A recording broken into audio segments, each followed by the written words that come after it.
features for AVG will expire in 444 days. So you got another year. Until December 3rd, 2018. It also comes with Antivirus Pro for Android.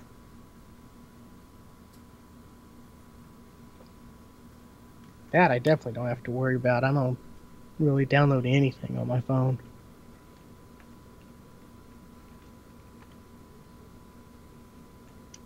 I had Norton on my phone for a while. I just used it like, in case I'm, looking at some website that may do something. Okay, we should be live now.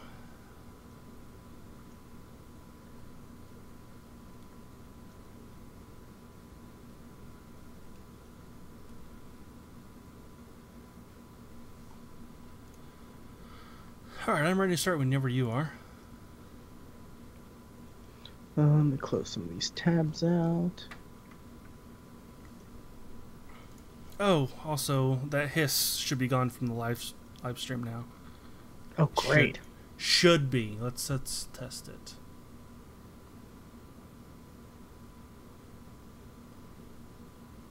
Oh, great. Nope, it's there. Thought I fixed it.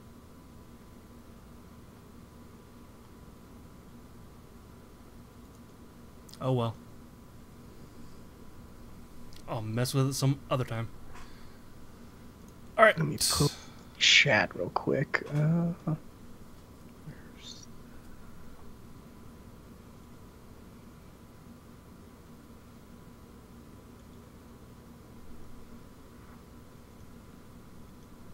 Oh, tweet. I haven't tweeted yet.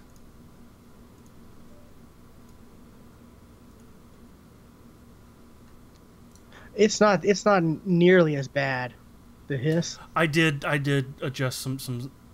It's because last time I noticed it, it was really bad. But that's way better. I matched the settings that OBS has, so it should be.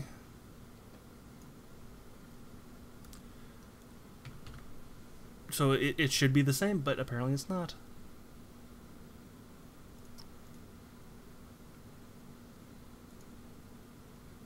Well, it's a lot. It's not that bad. So, like, I'm content with the level the hiss is.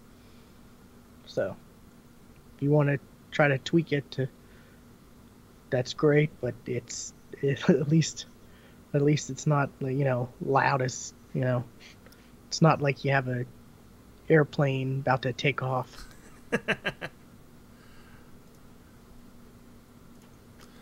Alright, I'm going to hit the button in 3, 2, 1.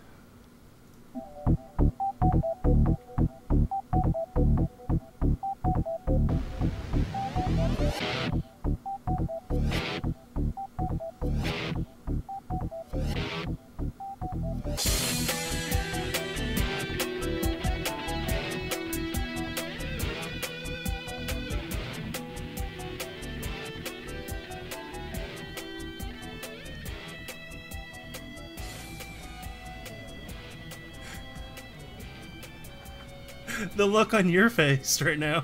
Welcome to episode 296 of the Geeks for the Win podcast, the tech and gaming podcast from the GeeksFTW.com, where we cover all things geeky. I'm your host, Wayne McDonald, and I'm joined with my co-host, Stuart. Known across the internet as Casual Terror. What happened with the intro? That's the one you gave me. Did I? Yeah. It didn't sound like that. It sounded all sped up at certain parts, and sounded the same to me. Only it did a really long fade, like you said you added. Okay, I'll have to listen to it and try to fix it, because on my end it sounded like certain parts it sped up and then slowed down and then sped. Yeah, but anyways, sounded fine to me. we're back. What have you been up to, Stuart?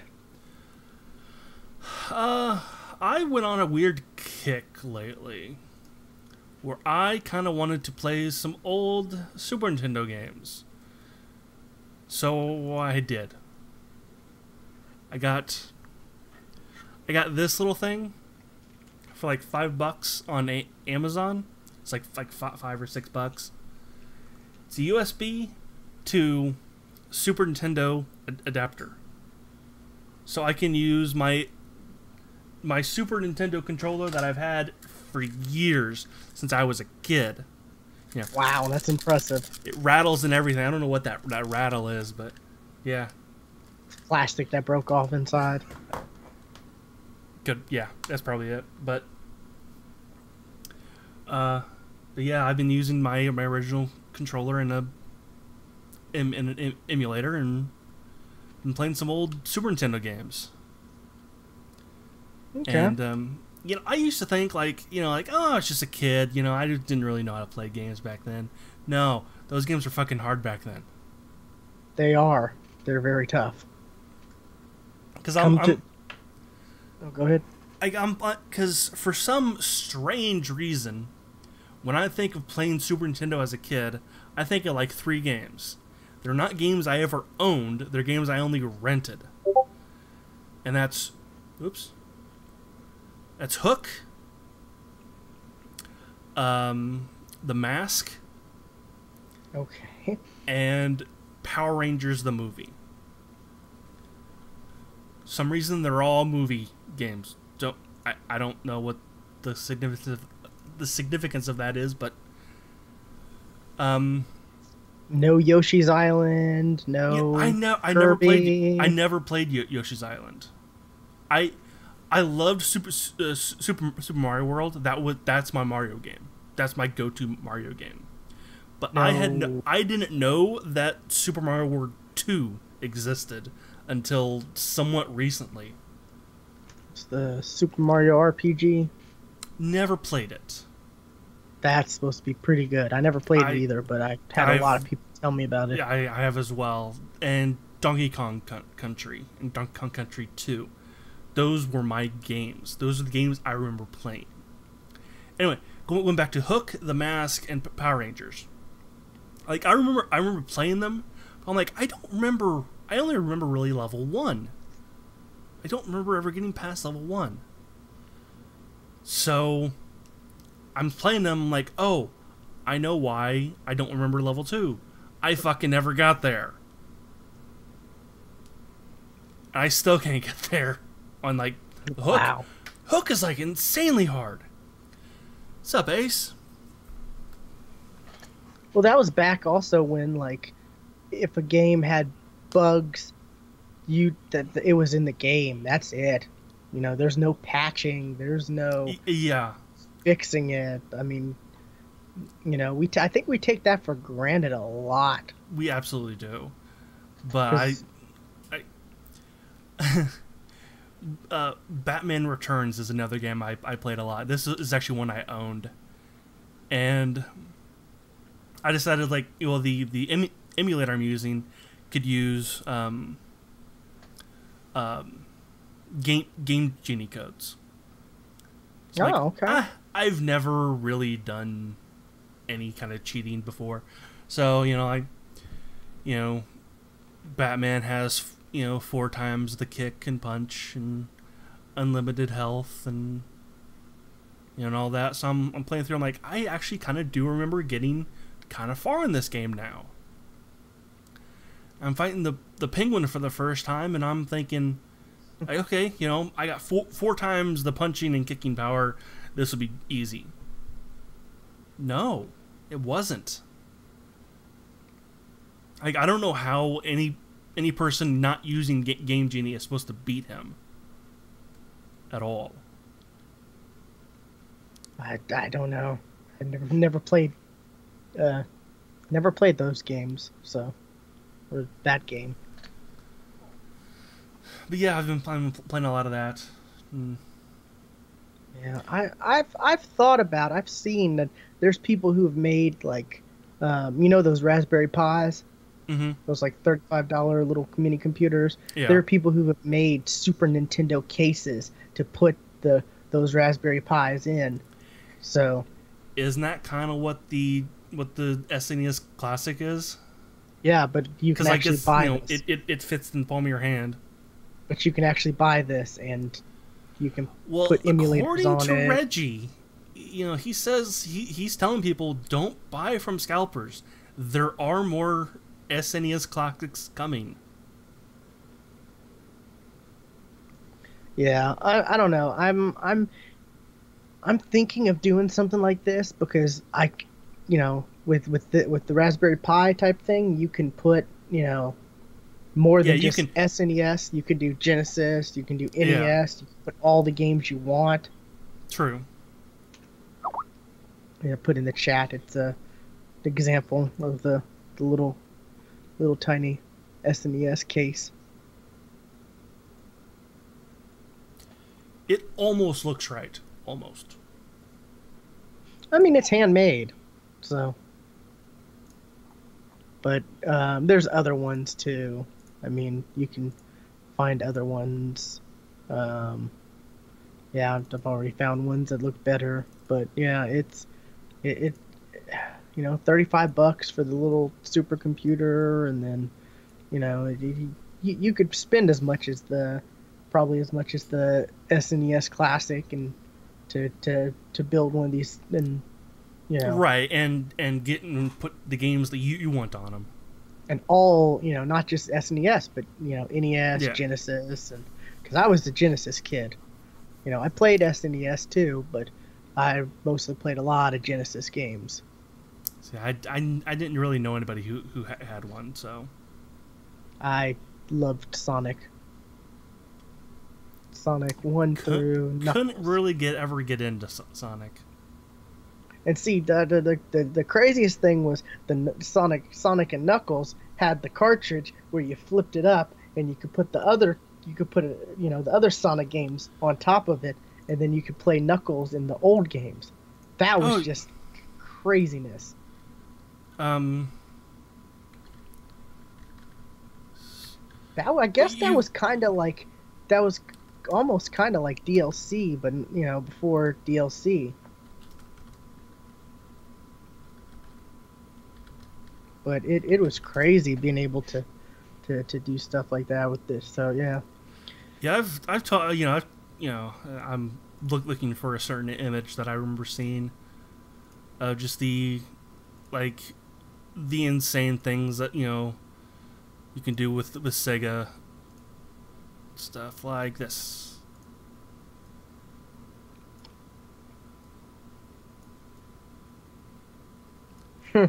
Yeah, like there's a CD Mega Drive, then there's a I don't know what that one just above the Genesis is. I don't know what that one is. And there's a Oh, Game that's Genie. a Genesis.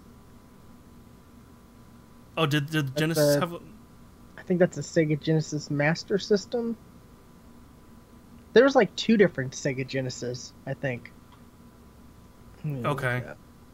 There's a Game Genie, Sonic and Knuckles, and then I can't tell what that top thing is. You probably could tell just by looking at it. Is that a Sonic game in Sonic and Knuckles? It's Sonic. It says Sega Mega Drive on it. So Oh, I see Sonic now. I couldn't see him before. He kind of blended into the background.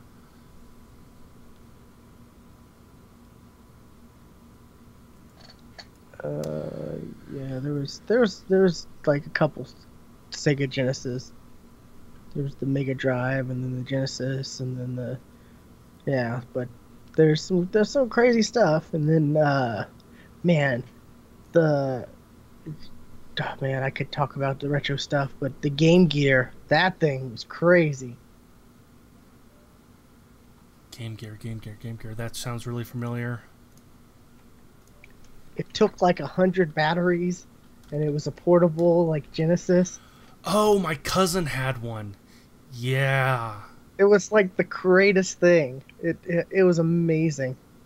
Yeah, and you can only play it for like 20 minutes. because the batteries would die. Yeah. I mean, it took double A's, but it had a color screen. Yeah. Like, that was the craziest thing because it had a colored screen. Yes, I do remember the Game Gear now. Yeah, my brother had one, and I loved whenever I got a chance to play that thing. And it looks like there might have been a attachment where you could, like an antenna attachment to it. I'm seeing a lot of crazy things. Yeah, like an Yeah. FM antenna kind of a thing. The hell? Yeah, because it says like TV on it, and it's an antenna that hooks into the slot. Yeah, so I mean, Yeah, this Sega's tech TV was pretty impressive. TV tuner. Oh my god. Sega's tech was pretty impressive.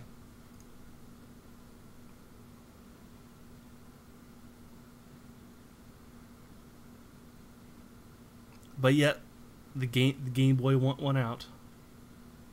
Yep.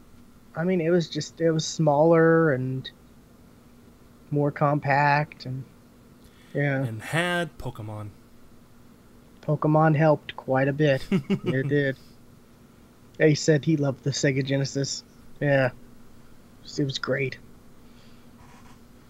There was a game on Sega that was that I played all the time. That was like knockoff Zelda. Knockoff Zelda. Let's see, where is it? It was called Landstalker. Okay. There's the wiki to it. It was pretty much knockoff Zelda, but it was good. I enjoyed it.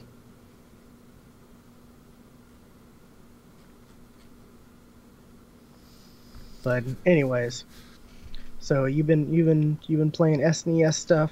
Yeah, I've thought about streaming it, but then I realized like I'm really bad at these. I don't want people to see how bad I am at these games.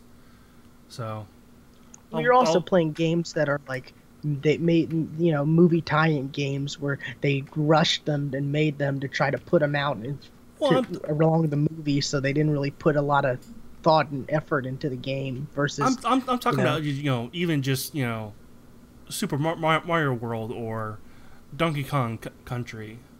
Oh, those you're having trouble with? Mario, I've always kind of like really never like I can get like so far in Mario. Yeah, I remember getting, and then Donkey Kong Country I remember beating, but it's taken me a while.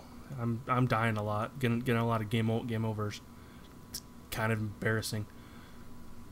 So I'll probably wait until Extra Life, and then I'll stream some SNES stuff.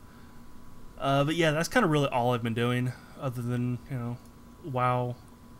A new dungeon came out. Did that. Okay. What about you? Nothing really interesting happened with you, right? I mean, not a lot. I mean, there's a new flavor of Powerade that came out. It's like FIFA branded or whatever, and it's like, what is it? Blue raspberry cherry. It's pretty good. I drink a lot of Powerade, so That doesn't sound bad. it's pretty good, and oh yeah, Destiny 2 came out. Oh yeah. And well, if you're listening to this before Sunday evening, then we have a contest going on, and you can enter. Yeah. Even though Ace will probably his lucky ass will probably win it, even though he's already won. He already won a copy of. He's won 2 of our contests already in the past. Wow. He won one of the Xbox Game Pass months. Okay.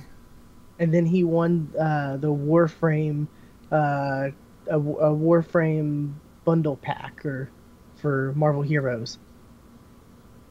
Okay. So yeah, he's won 2 of our contests, and then he wins this from some other site. He wins this. He wins the copy of Destiny, and he's got some luck. Ace has some luck. Yeah, Ace is a lucky bastard. Yeah. So we got 84 people who have entered the contest. So there's that's not a whole lot. The chances are still pretty high. If you know you're listening to this before Sunday evening. I think it's 8 Central.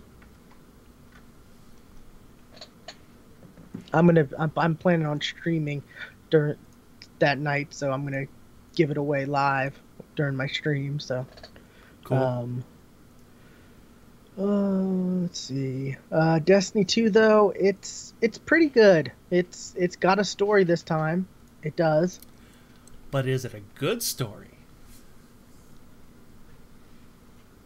I'm trying to talk. I'm trying not to spoil things. There's a lot of things I can say that would be considered spoiler talk, but Ace said that Destiny 2 hasn't sucked in so far. yeah, it's good. I enjoyed it. There's already of course there's already a compilation of all the cutscenes, and it equals about an hour. So it's not it felt lengthier, but there was a couple parts through it where it's like, man, I haven't seen a cutscene in a couple missions, you know. That's just kind of weird. And then Now, do the missions actually now consist of something more than get to this point, have your ghost do something for a while, then the mission's over? Because that was all of Destiny missions. yeah, that was most of Destiny, period. Um, there's a lot of that. There's I could talk about game mechanics, right, without it being spoilers. Sure. There's a lot of stuff they took from Halo. Like there's a couple vehicle missions in the game, Bungie taking something from Halo. which I think is one of the Interesting. I think that's kind of a complaint with Destiny 1 is they had such a great formula with some of the Halo campaign stuff, and they really, I guess they were trying to make it that much different from Halo, you know? Yeah, I agree. They went the opposite of Halo too much. But there's one part in a mission where you're driving this like this what is it? It's not it's It's a tank, right? Of some kind. well there is a tank one, yes, where you're driving a tank and you're having to there's and luckily there's checkpoints, or not necessarily checkpoints, but there's points where if you just suck and your vehicle gets like destroyed or close to being destroyed, there are little points where you can spawn a new vehicle or a new tank. Okay. So if you're like, oh, there's a new spawn point, this one's kind of almost dead. I'm gonna jump out and jump in this new and spawn a new one. So it makes it a bit easier. There's another one. I think the first one is it's kind of like a tank, but you can't shoot. It's just like a like a oh, I can't think of the word, but an armored vehicle of some kind. yeah, kind of like an armored vehicle or like a And kind of construction ACP. vehicle. ACP. That's what Yeah, and you're able to run over stuff and just get through the map. And then there's towards the end there's another where you're not necessarily in a tank, but you're not in the big tank you were in, but you're in a smaller kind of tank like vehicle. So there's about three vehicle type missions, and it's really fun. It really was fun and really shakes things up because you're not having to you're just, for the most part, you're able to just relax, go through things. You still have to kind of be aware of, oh, there's there's snipers up there. I need to target them and shoot at them, or they're gonna keep shooting at me. I need, stuff like that. But you're in a tank, and it's always fun to be in a tank. Sure, yeah. So there are a bunch of stuff where it's not quite run there, scan this, defend, you're done. They kind of deviated from that, which that was Destiny in a nutshell. Yeah. Oh, and Ace made a good point. He said, "Is it me or are the public events more frequent this time?" Yeah, there are the public events this time. There, there's a variety of them. There's like 4 or 5 different ones. You can turn them. You can do something like one is this servitor, this giant servitor, which that's the big like floating eyeball. Eyeball, yeah. Yeah. There's this giant servitor that appears, and you have to try to kill him. And you can kill him, and you'll that's just the public event. You kill him in the time, but to trigger it into a heroic public event, there will be 3 little servitors that pop on that pop up there, and they're kind of like, there's 3 smaller servitors, and you have like, I don't know, 30 seconds or less than that, probably, but not a lot of time. You have to kill all 3 of those because if after a little bit of time, they'll just disappear, and you'll lose your chance to turn into a heroic. But if you kill all 3 of those, they trigger the heroic, and it makes the boss a bit more tougher. Okay. So you gotta do a lot more damage, and when you do that, when you defeat him, heroic public event completed, you get a chest, and you get to open it, and there's chances. I think the heroic and non-heroic, there are chances that exotics can drop, but I think the heroics, there are more likely to drop. Makes sense. So there's other ones where there's like, here's a glimmer extraction, where there's like a drill in this location, and there's waves of enemy that you got to kill, and then there'll be another location. Once those enemies are dead, you'll have to go. There'll be another drill location. There's 3 drill locations, and then there's this little like cannon type drill thing, whatever, that you got to kill at each location, and that triggers the public event. Okay. Or that triggers the heroic version. So there are that does sound interesting. Now the heroic versus the normal, like the loot that you get, even if not exotic, is like the base of those, is that gear better? Like say like a normal you might get like a 250, and a heroic you'll get a 270. You get better. I think you get a better chance at a loot drop, because you could end up doing it, and all you get is you get a token for that planet, because each planet has a token where you can exchange for reputation. You can exchange the tokens for reputation, and that levels up the planet, or whoever's representing the planet, and then each time you level up, you get a piece of loot. Okay. So you get a guaranteed token and some glimmer, but there's a chance you can get a weapon, or an armor piece, or a legendary engram, or exotic engram. That's probably the easiest way to farm exotics, is to just do, and you can you go into your map, or you go into the map, and there's different locations you can fast travel to now. There's not just one location you fast travel to, and then you have to use your sparrow to drive halfway across the map. There's multiple fast travels around the map. Cool. Which is very useful, because you don't get your sparrow till you beat the game. That sounds like that sucks.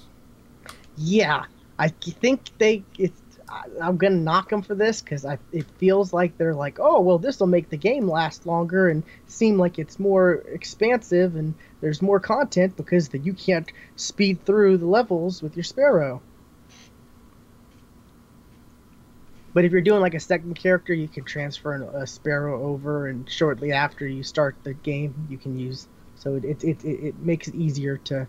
It's easier to run through with a second character. Sounds so similar with WoW and flying, because they do kind of the exact same thing. Like there's a new land right now that we can all go to, and we can't fly it there at the moment. Yeah. The public events also you can see when they're happening on the map.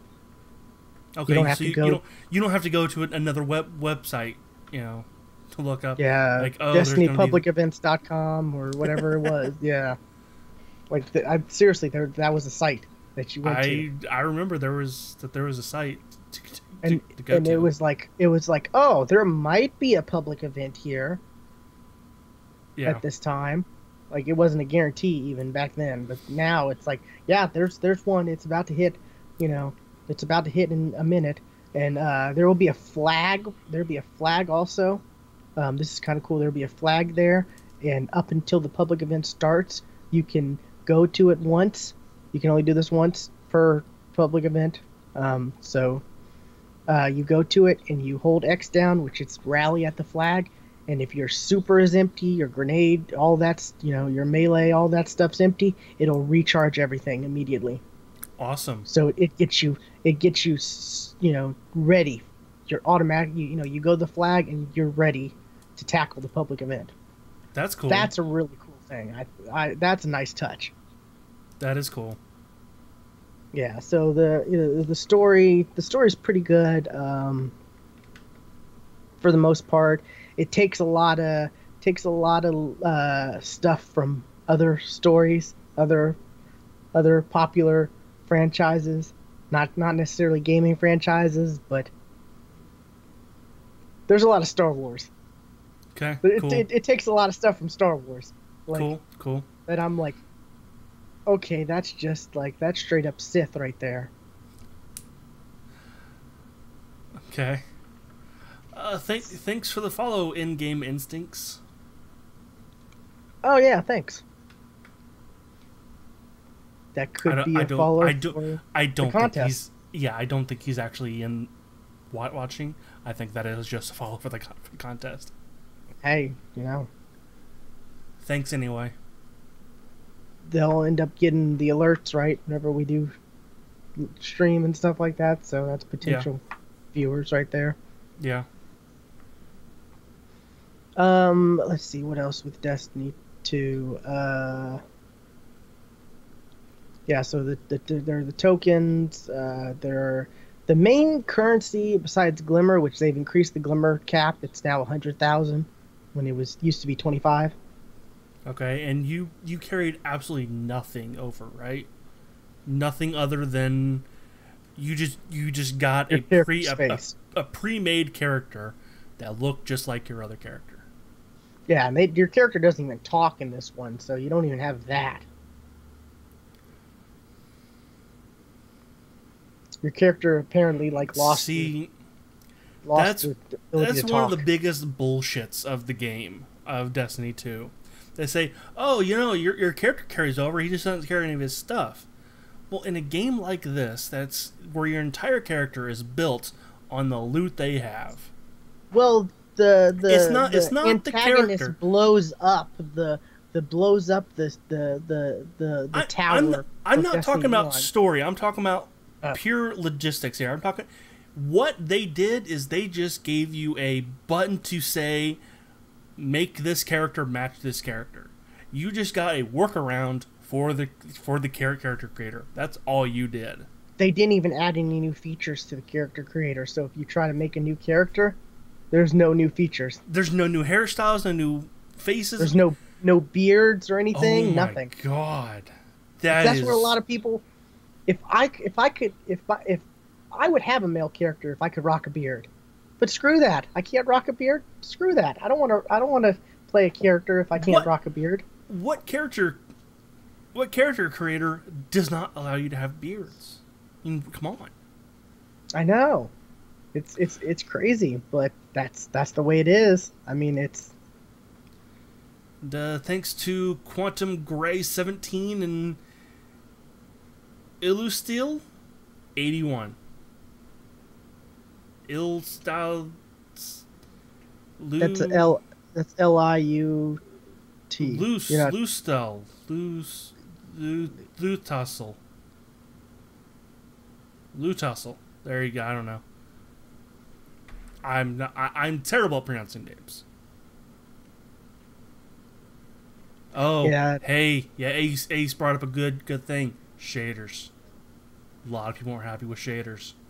they're one use only shaders, which for like one piece of gear, and a lot of people are upset about that. I was upset about that, but I've kind of grown on it because Are they at least like better drops with them now? Like you're more likely to get that shader again. uh, depends on the rarity, because there are some that are like, oh, these are just blue shade. These are, they're like the engrams, where they're, common, rare, legendary. I haven't come across any exotics, but the legendaries are harder. But I preview. You're able to preview everything, so you're able to see what they look like before you apply them. Um, and I've looked at a few, and I'm like, okay, well, for the most part, the gear doesn't do much. This is one of my biggest complaints: is the gear and the weapons. They don't seem to have as much personality as Destiny 1 did. Because Okay. the weapons and gear, you don't have to level anything up. They're all, once you get either a piece of armor or weapon, everything's unlocked. Whatever. There's really not a lot of different deviations, even with exotics. There's not like, oh, you can either choose this node or there are some of those where it's like, oh yeah, you can choose. There's 3 different nodes for the scopes, and oh yeah, you can do this where you'll reload faster, but or you can do this where something but there's not anything massively different between the nodes that you can select, either this or that. And going back to shaders, you have to use Glimmer to put on shaders. Yeah, but you get glimmer like crazy. Like I used up all. I was at 100,000. I used it all up, and now I'm back at like 60,000. Like you automatically get glimmer for killing enemies. You don't have to apply any. I think they were telemetries, or the like black wax idols, or any of those consumables to get glimmer for killing. The fallen or the hive. You automatically just get glimmer for killing things. Right, that's easy for like somebody lucky like you or Ace, but somebody like me who the RNG gods absolutely hate, I'll get like 5. 5 what? 5 glimmer for killing like 20 enemies. Like that doesn't No, I make mean sense. each enemy you kill, you get glimmer. Doesn't have to be a yellow bar. And somehow I'd end up with 5.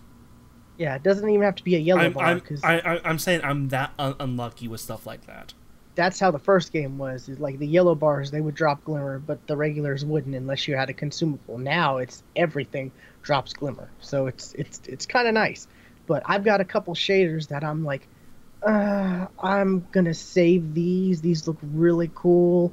I'm gonna save these till I have a piece, until I pretty much see what the raid gear looks like, because if I think I'm pretty set on gear right now.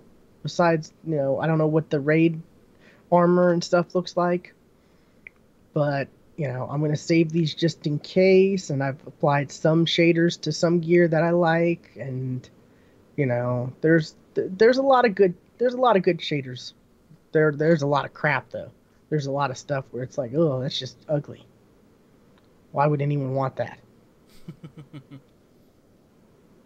I guess they have to put crappy stuff just to make the good stuff pop. But yeah, Ace agrees. Glimmer is easy to get. So, but what else?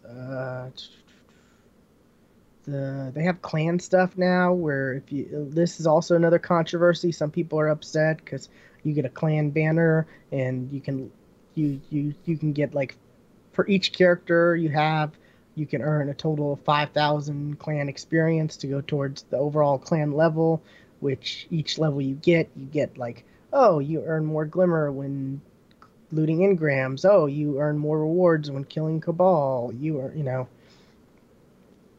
and I think you can level up once a week. Like that's the max you can do if, clan wise. So that's kind of, but the big thing is if say we're both in a clan and I run the Nightfall with I run the Nightfall with another clan member or another two clan members, we complete it. It gets checked on your weekly progress because there's four things for the clan weekly progress. There's Nightfall, Raid, uh, the was it the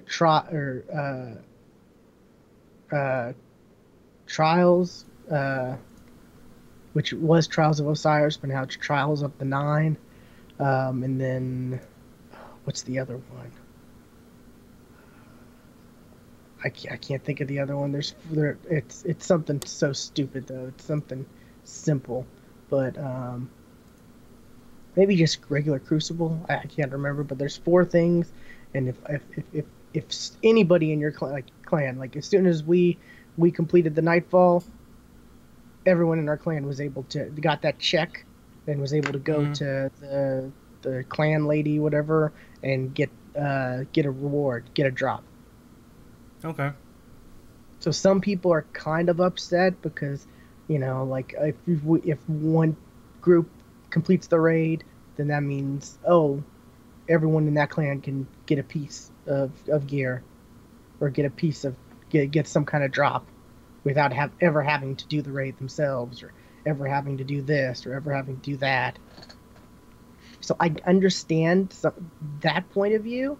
I wish it was just like just a powerful drop, not necessarily like a drop from the raid you get if your team completes the raid or if someone in your clan completes the raid. Yeah. Because I think the raid specific drop should come just from doing the raid. But that's how it is. I agree. That's how it is right now. So, trying to think what else. I've only done some of the raid, because the current, like, my current raid group that I was with, they kind of aren't reliable anymore. So, okay.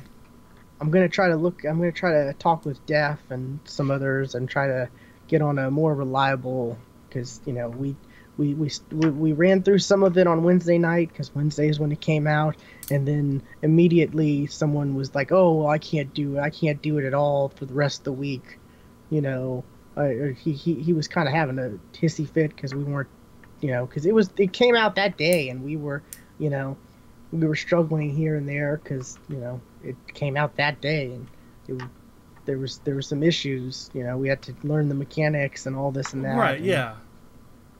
So, so he was like, "Oh, I can't do it because I have this and then, no, I don't think any of us expect him to ever come back, but whatever." And then someone else was like, "Oh yeah, I can't do it either because I'm busy during the weekend," and I'm just like, well, so I left that clan and joined Def's clan. I think it's the A Team. Alrighty. That's what their clan name is. Or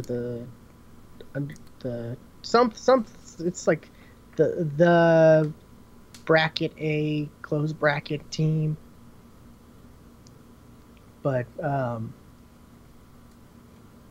Windows Defender, click that out. Anyways, so the new Trials just came out, Trials of the Nine, which that's it used to be 3-on-3 elimination, like, you once everyone on the team died, then that round would end, and a team would get a point, and then it was first to like 5 points.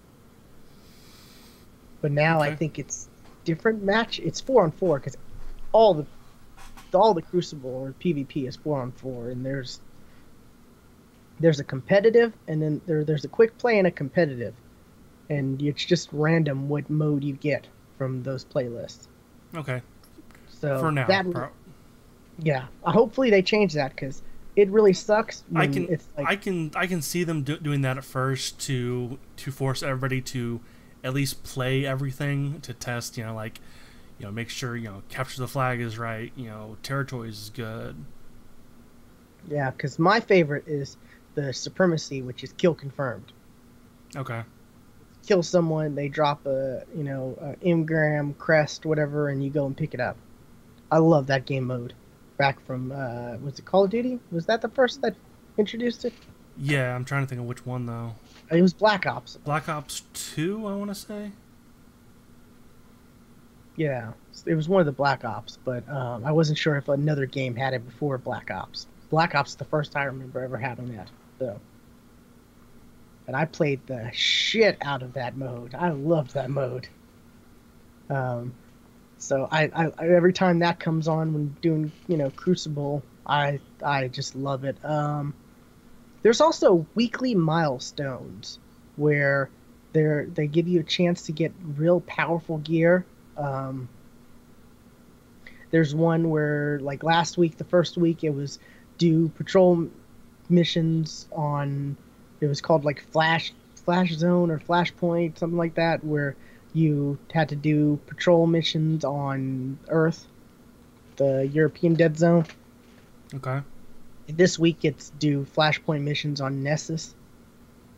Bless you. And and next week will be, I don't know, probably it'll be either Titan or IO. But and then you'll get a piece of gear that like will most likely be higher than gear you have, because the legendary engrams are kind of your base level. They kind of drop around your at your base level. So if Okay. you have like, if your base level is 280, and your boots are 275, and you get a gear, you could get 280 boots, and that'll increase you. I say base level because once you get to 280, you can put mods in your gear that'll add 5 power levels to you, which they changed light levels to power levels, which is kind of like, why? Because everyone's calling it light still. But yeah, you can get, once you get to 280, you can get these mods to put in gear, and some gear have the mods Or already. just straight up call it what it actually is: item level. Yeah. But some gear have the mods, like exotics, they have the mods already in them. Um, so that's an extra 5 on top of the base level. So if you have like, if I have, if my base level is 285, and my actual level is like my power level is 289, the stuff will only drop at 285 because that's my base level. Okay. So that, I mean, it makes sense. It all that stuff, the mods, the base leveling, the infusion, all that took a few days to figure out. That stuff was kind of confusing, and it kind of I kind of feel like I missed. I kind of feel like I was a little punished because, you know, people who are starting now, they can see all this stuff and they can power level quick because they can know, okay, I'm gonna not pick up this powerful, or I'm not gonna pick up this exotic from Zavala that I get after the nightfall, or after I complete the story mode, because it levels up. If I level my power level up, the exotic level goes, because for the most part, legendaries and engrams and stuff, once they drop, it's predetermined level. Mm-hmm. But there are certain, like, I think the powerful gear that engrams you get, like I said, from for Cade doing the flashpoints, or where you have to do so many public events on one planet. Yeah. Real Stunt Panda. I kind of feel exactly the same way when I play on PC. I'm like, oh, this is actually kind of fun. I'm liking Destiny, and I'm way better on the PC than I am on the console. And I'm done. Yeah, I'm looking forward to playing on the PC. I really am. Playing on mouse and keyboard and everything, getting all those frames, Getting all all those those frames. frames. Because boy, there's some frame issues during some public events. Oh my God, when there's so many people popping, because one, heavy ammo drops like crazy because there's no what are they called? Um, I forget what they were called, but there's no like synthesis. There's no ammo synthesis that you can carry on you. Okay. Okay. I They remember just that now. they just drop from bosses or from characters now, and they're like the yellow like the yellow bar bosses. They pretty much guarantee to drop heavy ammo. So during public events, you could have just a pool of heavy ammo, and so everyone would have heavy ammo. And then if you pop your supers and create orbs, if the more orbs and the more heavy ammo and other ammo, and the more supers going, like it can get crazy to where it's like this is like a flip book. The frames are like 12, like as bad. They've gotten as bad as when we were playing PUBG and we were like, that one time where we jumped in the vehicle and it was just like, oh my God, this Oh, is like horrible. yeah. Well, that's happened a couple times on PUBG. It's like what we were at like 12 Yeah, that. a couple times. Like it can get pretty bad, but the story's pretty cool. Each class has three subclasses. You get one automatically, pretty much, and then you'll open up a random chest, and then you'll get, oh, here's this thing, or like this amulet. Oh, okay, you got to do public events to charge up this amulet, and then you can go back to this area and you can do the quest to get your other subclass, and then the other stuff like that. So So it's your subclasses could come from a random drop from a chest. well, the As item to as start the as quest. Yeah. like I said, somebody who's hated by the RNG gods, I don't like that. Yeah, I mean it comes pretty quickly, and then you could just be sitting on one, and then I'll open up another chest and I'll get the other one, and it'll be like, you can't pick this up because you haven't done the other one. And I'll be like, crap. Oh, I guess I got to go do the quest for my That void would subclass. absolutely be me. That would absolutely happen to me. It happened to me. But luckily I did it, and then shortly after I got the other one back, so I got all my subclasses, so that's good. But quickly, the little bit of the raid I've played, there's actual mechanics to it. Like there were mechanics in past raids, but there's I think I'm like halfway through the raid, and there's no real boss battle. There hasn't been really any boss battle. There's been like, you know, like well, mechanic driven stages to the game where they're one part of the raid. There's a hub world in the raid actually, where you have to where you have to do this crazy. You have to do some crazy stuff where you're like, oh, we want to open this door to go to this section of the raid. Okay, we have people defend this area, and then other people go and try to find this boss who they can kill, and they get this little staff thing. Looks like a big giant lollipop almost. And then they bring that, they plant it where the people are defending, and then once you get 3 of those, it opens up the door to a certain part of the raid. So I've heard some people say that you can go out of order in the raid. It's kind of weird, Okay. but That doesn't sound too weird to me. I mean it's never been done in Destiny, in the raids in Destiny. It's always been linear. But That's there, that's how, going back to WoW. That's how it used to be in World of Warcraft, where it was very linear for the raids. But now they're pretty much, there's a boss this way, and that way. Which one do we want to go to? yeah. But one of the stages in the raid is kind of cool. It's probably my favorite part of the raid so far. It's kind of this maze where there's uh, it's this maze area, or this the like forest area, and where there's trees and rocks and stuff like that. There are these dogs.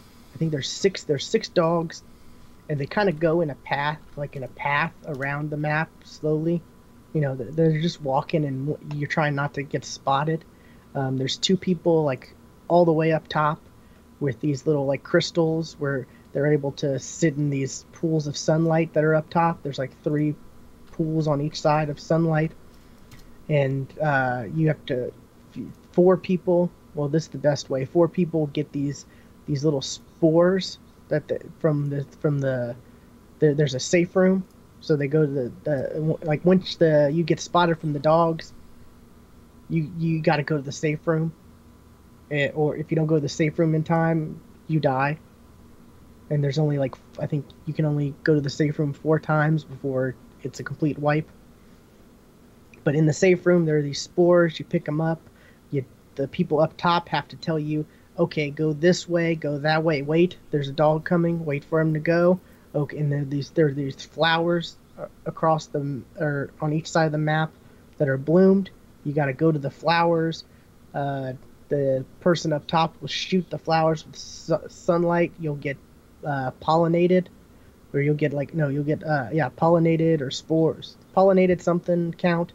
You'll get a times 12 damage pretty much each time, and then you can once you either get spotted by the dogs, or the time will just run out for how many times you can, for how long you're taking to get pollinated. You gotta do damage to the dogs, and then it's rinse and repeat. Once you do damage to the dogs, you gotta run to the safe room before the time runs out, and then you restart that cycle. So it's pretty interesting. You got people up top, trying to guide the people below where to go, and you know you got to watch out for these dogs, and you get damage buffs. And the best thing we found was, you know we each picked a section where a dog was going to go, because when they spot you or the time runs out, they run to a flower location. So we each picked a spot, and we would do damage until we got them really low, and then we'd all kill them at once, because apparently, if you kill half of them, then the other half will go enraged, and where they're super hard to kill, and you have a limited time. That's the thing with the Destiny raids, is like when you take too long, the boss will, or the boss or the encounter you're doing will get enraged, and you have it's pretty impossible to beat once the boss of whatever raid gets enraged. Yeah.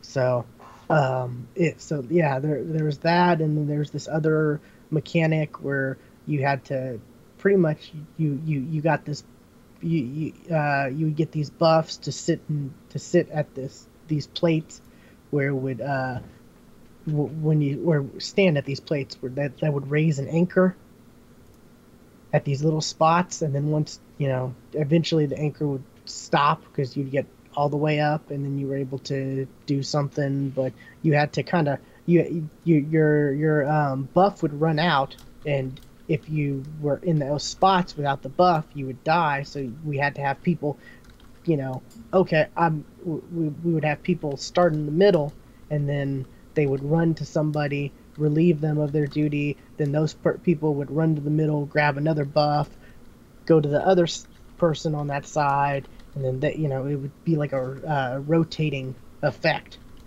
So there's a lot of mechanic driven sections that are not just, oh, this is a boss, he's a bullet sponge.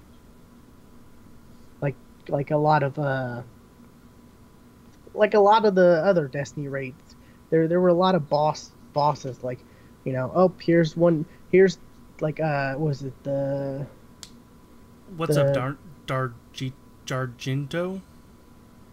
Dargento. Don. I'm calling you Don. Don Warito? Is the J silent? Because it's Don? I don't know. Anyways, Call him Don. like for example, the Taken King raid, it was like, you do this thing to open the raid door, then you'd go through, do this jumping puzzle, then there'd be a boss here, you fight this boss, you go through this other area, there'd be another boss, you go do this other jumping puzzle, there'd be another boss, then there'd be the final boss at the, there's a lot of like big boss battles where it was, but this, it kind of seems more fun because it's not necessarily, there's different, like I said, there's different mechanics to it this time around. It's not just you have to beat this one particular boss, and then there's another boss you have to beat as soon as you get done with that, Yeah. And it's kind of massive. It's kind of a massive area, and it's a totally different area. It's like, to load into the raid, you don't go to any of the planets or anything. You go to this, like, this I think it's the X, or, well, I can't really, I don't know if that's a spoiler or not.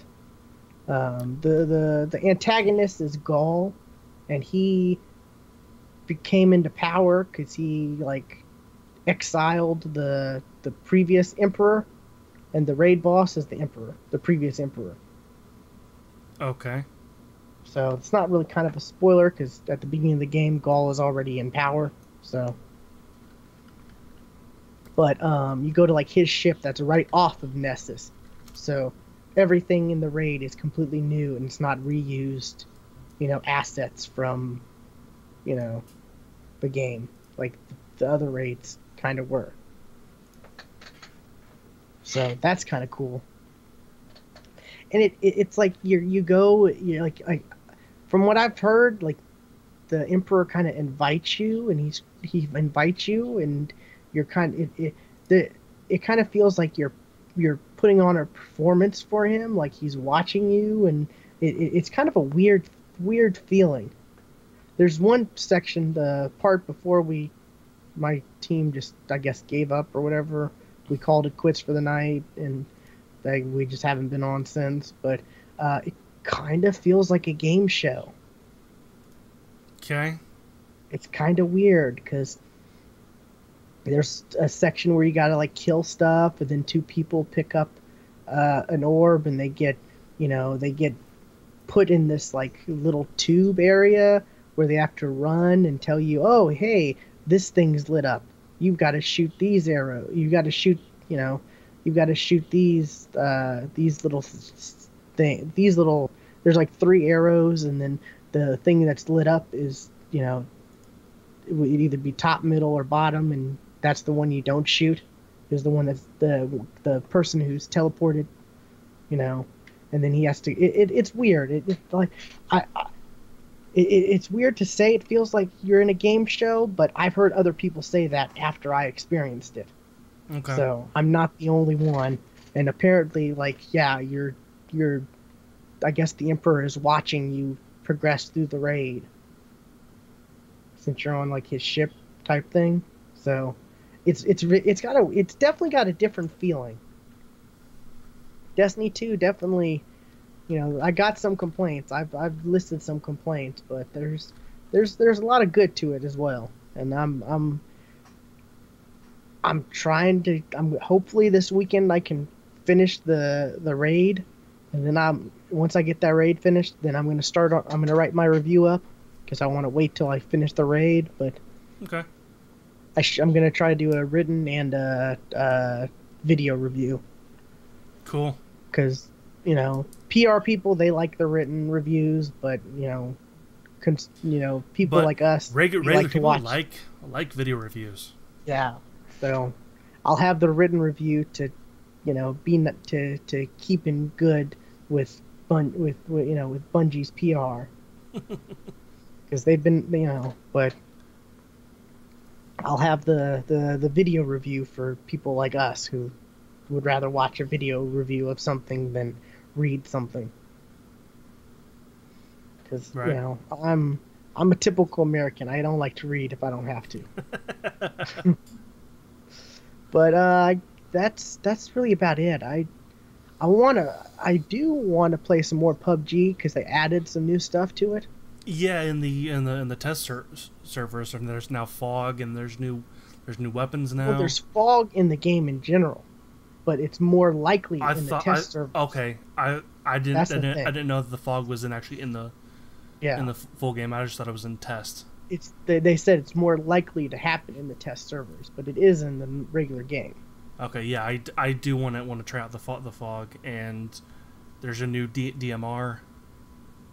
That might be where we can win, is in the fog, because we're bad at long range shooting. You're right. Yeah. That's See. the thing. The Tommy gun is now spawns on the island, not just in the crate. Oh wow, that's pretty big. Yeah. What was it? What was the mini something? Was that the new DMR? What was that? Probably. What was the new DMR called?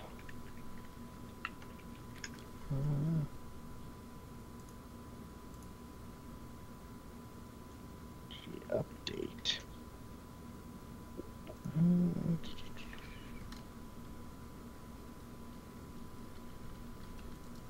I can't find the right. I'm trying to the Mini 14. Yeah.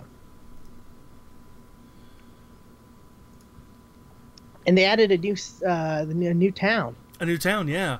It's Yeah. like way up north too, right? Because it says Yeah, by right next to Stolber. yeah. So that's in the northeast corner of the map.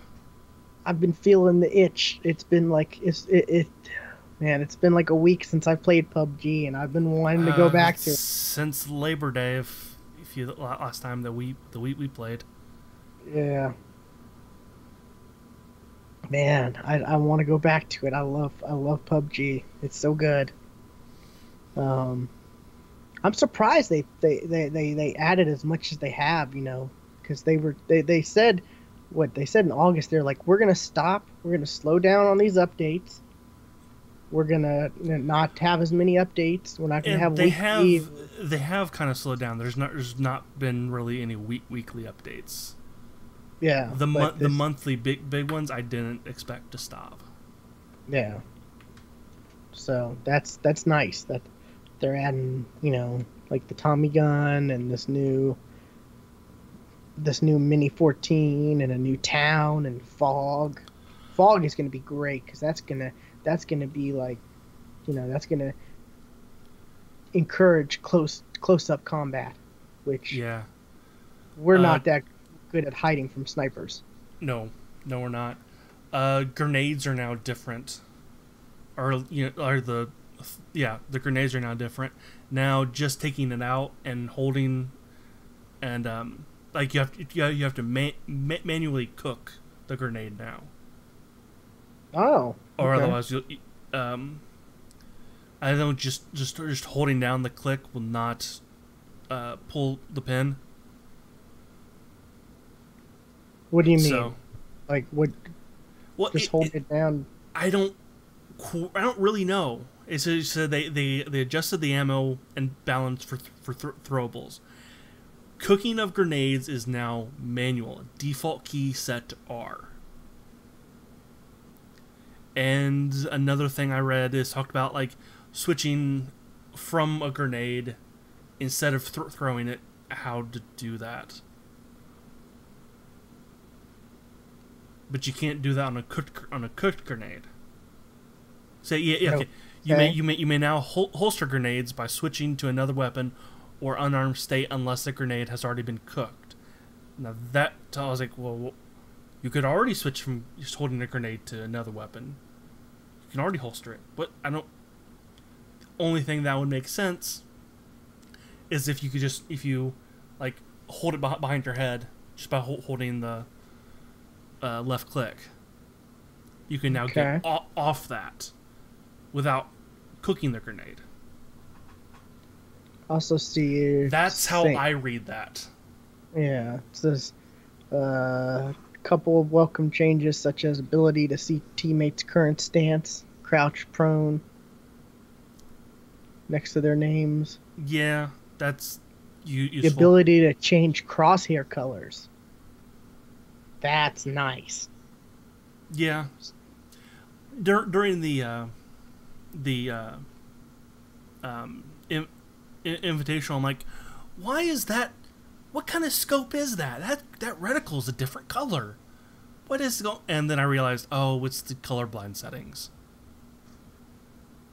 That's why the certain players had different color reticles than default. Yeah. Also, the ability to mark your position on the map without having to open it up and place a marker. Useful. That's very useful. Be nice. Yeah. So, man, this game's man. And what's your news topic? It's over 1 million concurrent players. Yeah. It surpassed Dota 2 by a landslide. Yeah.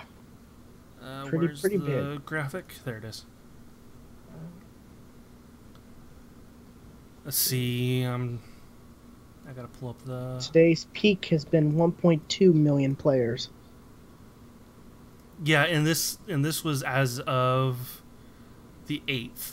So last Friday, that was. I'm talking about today. I'm looking at today's stats. And we'll 15th. What was today's? 1.2 million. That's been the peak. Right now, there's 331,000. In 1 week, that concurrent number went up 20%. Yeah. Right? Yeah. 200,000. That's just crazy. That's insane. And Dota 2's current peak today was 766,000. So it's almost double. And that's even up from last week. Yeah. It's double Counter-Strike, because Counter-Strike is 634,000. That's also up from last week. Yeah. What really gets me is, what is it? There's PUBG, Dota 2, Counter-Strike, Team Fortress 2. Yeah, you expect those. Divinity, Original Sin 2.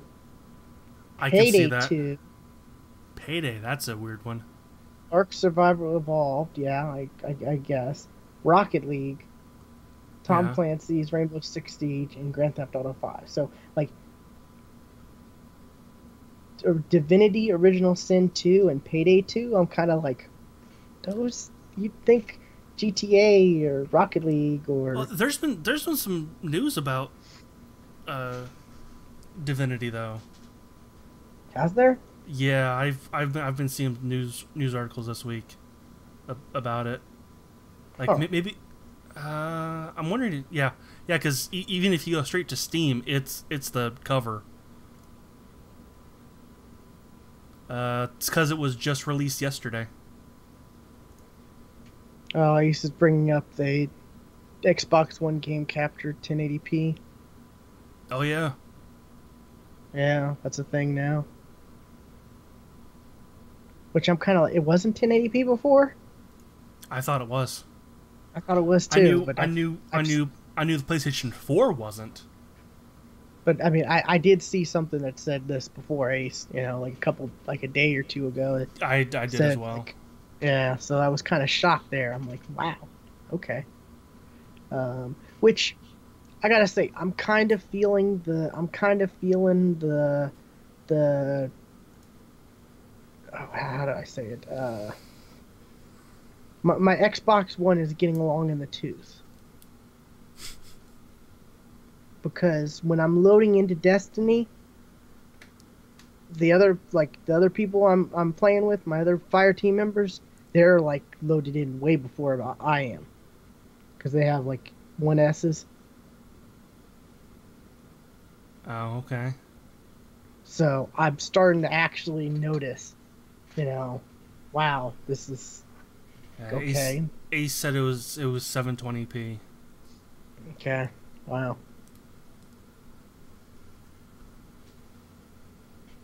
You'd think there'd be more of a complaint on that when, you know, there'd be a lot more people who were bitching about that, but I don't remember people bitching about the game capture No, quality. although the people you would really think would say something about it are the Sony people, but they can't say anything either because they're in the same boat. Okay, yeah. Because their captures are 720 as well. So yeah, I'm starting to like, maybe I need to start saving up towards another Xbox. You should start going to Taco Bell more. I forgot they have that thing, don't they? I've I'm been never seeing gonna. more and more on Reddit saying that they won one. Wow. Hey Ace, I'll send you $5 so you can buy a Taco Bell box and win for me. uh, yeah, that's that. I'm starting to notice it because and it's like it's a good like 10 seconds. I'll be still loading in, and then you know they're already like halfway across the tower, and I'm just like, wow. So I didn't think there'd be that much of a noticeable difference, I didn't either. between the 1S and the regular Xbox One, but I guess there is because it's happening consistently. So I thought that was weird, and I thought I'd bring that up that I'm actually starting to note performance issues from something like that, and so I wonder how playing with people with the original Xbox One and playing with people who are using Xbox One X, I wonder what the difference for that's going to be. Because We'll see. That's a major. That's going to be a big jump. That's going to be a big jump. So hopefully they have that figured out, because man, I don't want them to. I hate having to wait. Like I said, it's been as long as like 10 seconds where I'm loading in longer than they are. Wow. Yeah. So, and it's not like connection wise, because I got a pretty good connection and I'm hardwired in. And I think they're on like Wi-Fi and stuff. So I don't know. It's weird, but alrighty. What other news do we got? Well, LA Noire is coming out for the Xbox One and PS4, and it's also going to have on PC. It's going to have some new VR cases. And the Switch, right? Yes, and the Switch. You didn't mention that. So. Yes, and the Switch. And not it's going to VR. have. It's going to be on the Switch. Yes, yes. But for the Switch, it's going to have special like gyroscopic gesture-based controls for the Joy-Cons. Huh. It's interesting. But yeah, the VR case files though, it's not. I'm sorry, it's not new cases.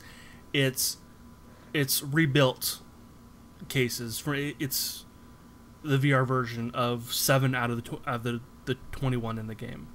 Were there really 21? I don't know. I never played it. I don't remember that being that many. I only remember like maybe 5. Yeah, this makes sense because this game was notoriously known for its like massive, facial capture features and all that, craziness. And you got to think all that stuff was probably like recorded and created a lot higher resolution and a lot better quality than what the Xbox 360 and PlayStation 3 were able to show off. I remember them saying that when the game, like I've watched some behind the scenes on that game, and I think I do remember like just the amount of detail that went into capturing faces that you're probably right, you can't see from, well, especially from the they probably had to downgrade from the 360 or the PS3. Yeah, they probably had to downscale it pretty much. Mm-hmm. So I could definitely see, it like I said, it makes a lot of sense because there are some people like me, I've never played it, and I think it's a fantastic game. It's just that the whole thing was like built on like, it's micro facial expressions, but the micro facial expressions are like this. You think better quality would make it?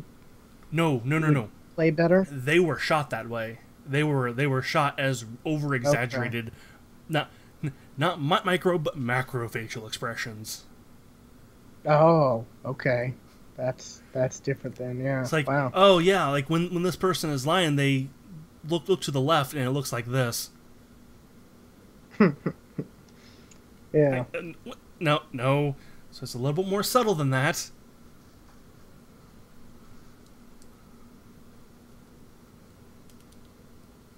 Okay. But yeah, LA Noire was a great game. I would love an LA Noire 2. Well, just you gotta wait till Red Dead 2 first.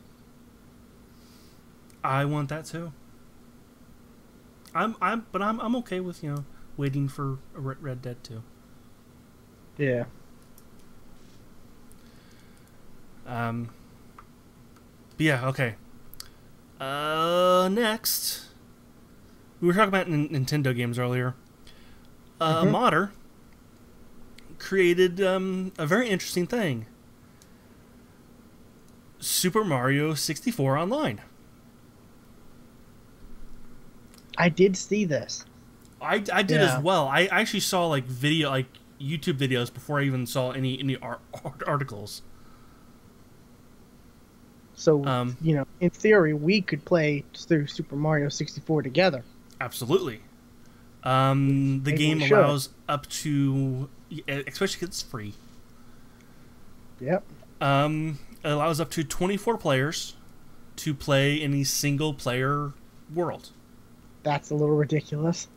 And watching some gameplay of it, that's better than the trailer that's in the article here. Because like I thought it was okay. You're on this singular world. As soon as somebody goes into one of the worlds, everybody goes into that world. No. You can all split up and do your own thing. You could speed run through the game, right? Maybe? I watched, it was a 30-minute video. I forget how Mario 64 is. There are multiple levels you can go at once, or you can choose, right? It's not just linear. Yes. Okay, yeah. Yes. I was watching, it was a 30-minute video of, it was a Let's Play. When the guys started the Let's Play, they had like 14 stars. 30 minutes later, they had 44. Wow. And that was like everybody doing like their own world. Like he jumped into one, and there was already somebody doing like in the midst of that one. So he jumped out and went to another one. It's like, oh my god, this is an MMO, pretty much. It's MMO like, just in the Super Mario 64 world. We'll have to tackle this. That could be a video. That could be a video. That could be a series. It depends on what it takes to run a server. Oh, That's the only issue I got. We'd have to run our own server? Yes. Okay. Then yeah, we'll have to look into this. We absolutely will. It's been a while since I played Mario 64. Probably when... And oddly enough... The DS launched? I have this handy-dandy little N64 USB controller. I want to play Mario with mouse and keyboard. That's why I bought that controller, because it didn't feel right. I want to see how that works. Not well. Really? Oh. If you all just playing with Project 64 doesn't work well. At least I don't like it. I'll use my Xbox controller then. Probably can use that, right? Probably. Let's see, what else? What else do I got? There's a reality show. I know this is gaming, but this is a gaming-related reality show called The Caster. It's being done by Hi-Rez Studios, which are the Smite and Paladins. The new one. Oh, Paladins, yeah. Yeah. Which are two MOBAs that I actually kind of like. So. But I've never played Paladins still. You would like it because it's very Overwatch. Overwatch. Yeah. It's very Overwatch.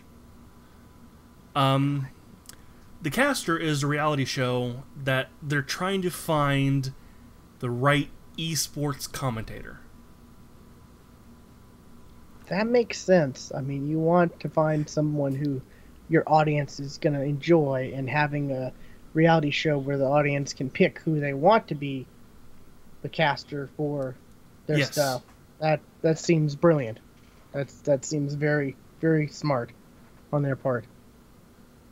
Yeah, I'm absolutely okay. I meant to watch the first episode before recording, but kind of decided to take a nap instead. So I'll definitely check this out at least. Because I'm interested in kind of what this becomes. You know, especially after the invitational casters didn't write quite. They were just awful. They weren't the worst I've heard though. Because I haven't really watched that many. When I first started watching esports, it was StarCraft 2. And one of the first casters I ever saw was Day9. The dude who hosts the video game show at E3. Oh, okay. He was the first caster I ever watched. And if that tells you, like, oh no. Like, yeah.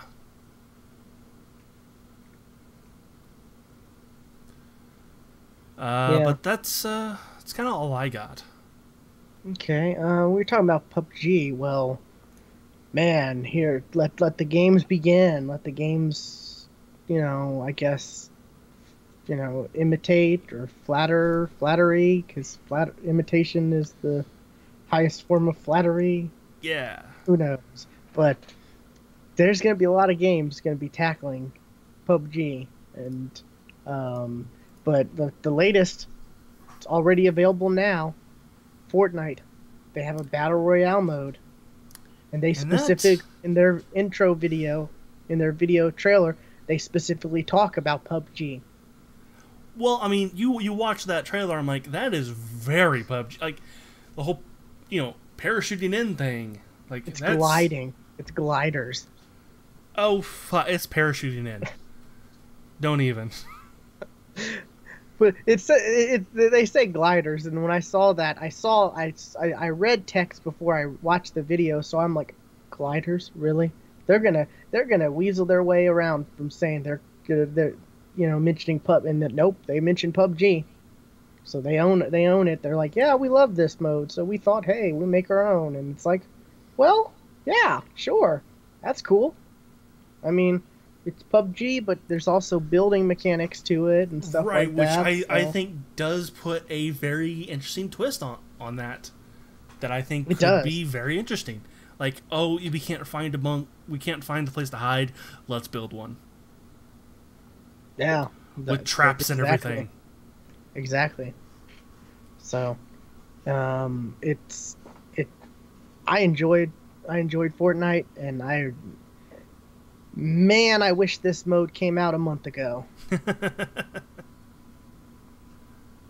I'm gonna have to wait till Destiny 2 kind of slows down, because man, it's Well, this mode isn't try officially this out. out yet, though, is it? I thought it's just in testing. Uh, yeah, it's in the test servers and stuff, but technically the game's in early access. Fortnite. So is PUBG, but they have a test server. Yeah, but I'm saying like yeah, even on the consoles, it's in early access and all that. Even though it's paid for and all that. So yeah, you can play this though. You can play this mode right now. If I could jump in and play this right now if I wanted to. So that's gonna be interesting. I may try to look up a video and watch some videos of people playing through this and give it a shot, or see how it is first. Because I don't know if I'd want to jump into this solo. I'm gonna wait till the people I knew who had this game maybe would want to jump in. But you brought up a good point earlier in the week when I shared this with everyone, that you think next year Call of Duty is going to have Something, yeah. something like this. Which At least if not next year, the one after that might. man, that'd be too. I think that might be too late though, right? I think it would be, but I don't think that would stop them from trying. Yeah. Question is, will the mode include zombies or not? Hmm. Don't know. Because they love their zombies now. I mean, they've gone so crazy with the zombies mode. I can't even follow it and keep up with it. Which I was all about the zombies mode when it was like, oh, it's Treyarch zombies mode. Now it's like, oh, well, every single Call of Duty is having a zombies mode now, and we're ramping up every single year. So Yeah.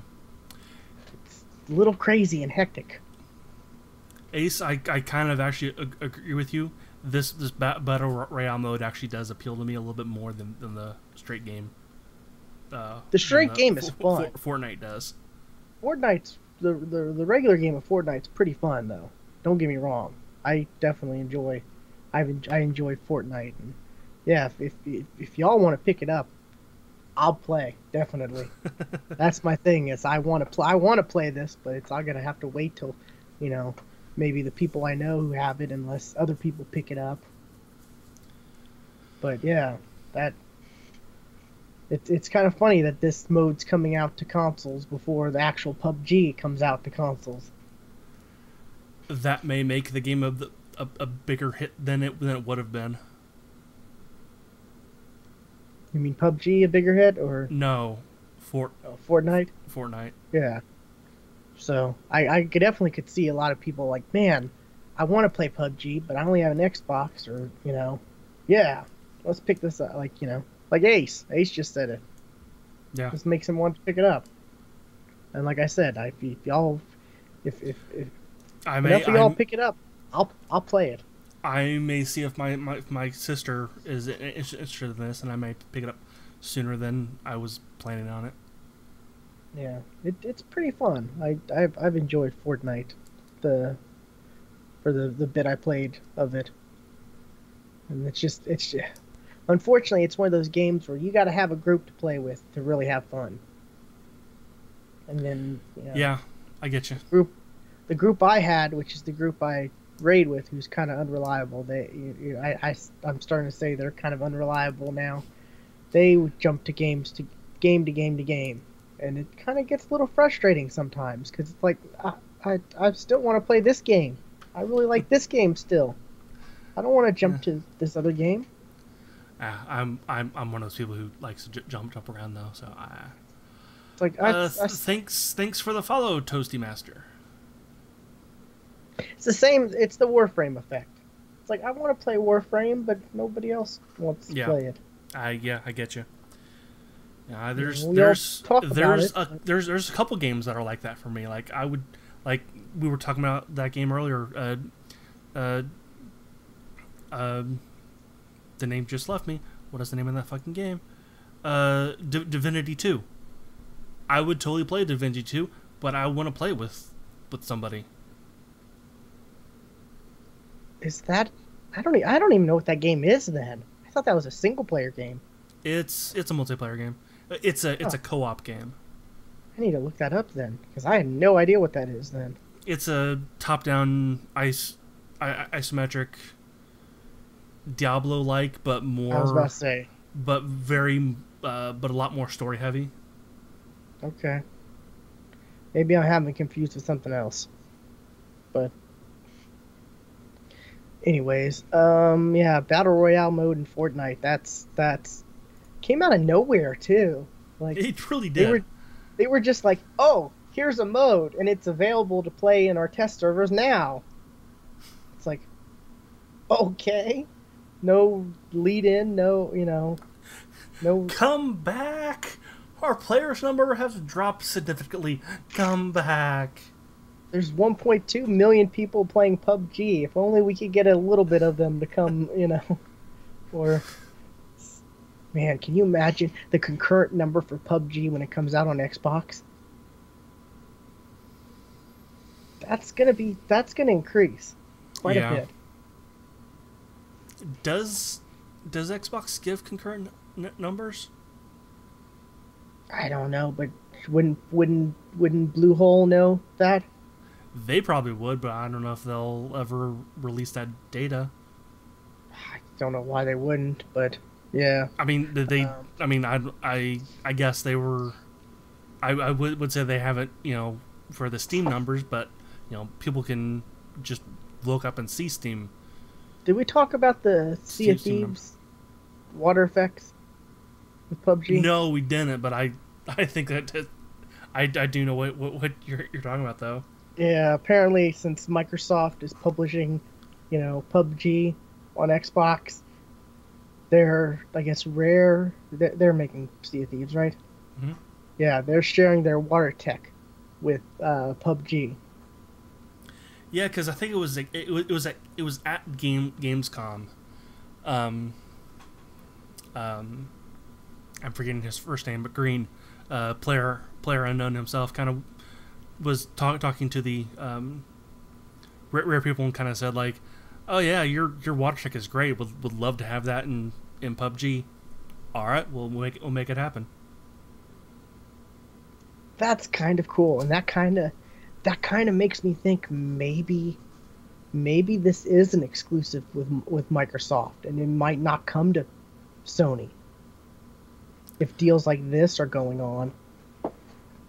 This is the first time I'm thinking maybe this might not come to Sony, because for I've been thinking, oh, this will come to PlayStation. It's just going to be, maybe early next year, versus December. Yeah.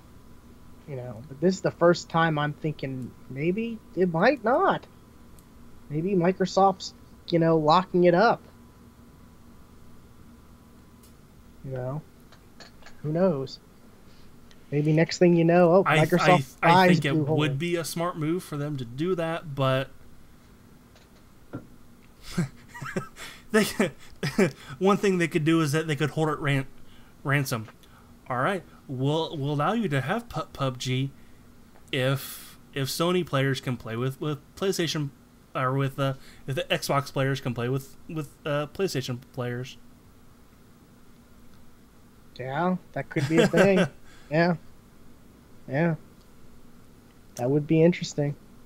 But yeah, and I don't see PUBG like actual PUBG. Maybe I see maybe the battle royale modes, all the different ones. If people add them, people aren't going to be that. But the actual PUBG, I don't see that going over the popularity going away anytime soon.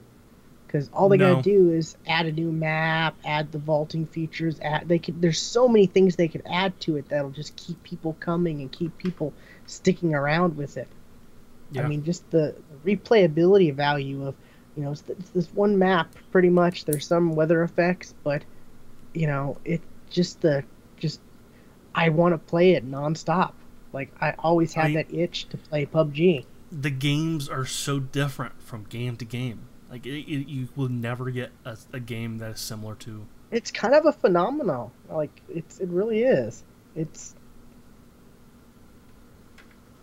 just came out of nowhere, and it's just It like really did. this this massive thing. Like I can't think of another game that's just been this huge since Minecraft that has come out of nowhere. Yeah, I think Minecraft was the last one to do this. Yeah, so it is crazy, but yeah. What else we got? What else do I have? Junkrat and Ana are coming to Heroes of the Storm, which that's something we need to play. Apparently, there's a lot of Overwatch characters in there. Tracer, which I have played on that. Lucio. Lucio's new. Zenyatta. She's there. I like Ana. I play Ana. She's one of my rotation characters. Well, so. the thing with Overwatch to Heroes of the Storm. Thanks for the follow. Gummy some yummies. No, give me some yummies. Okay. I love that name. I love that. I love that name. If you're watching this, great name. That's pretty good. That's pretty good. But the abilities from Overwatch translate so well to Heroes of the Storm. That's great, and that'll be easier. That'll be a less of a learning curve.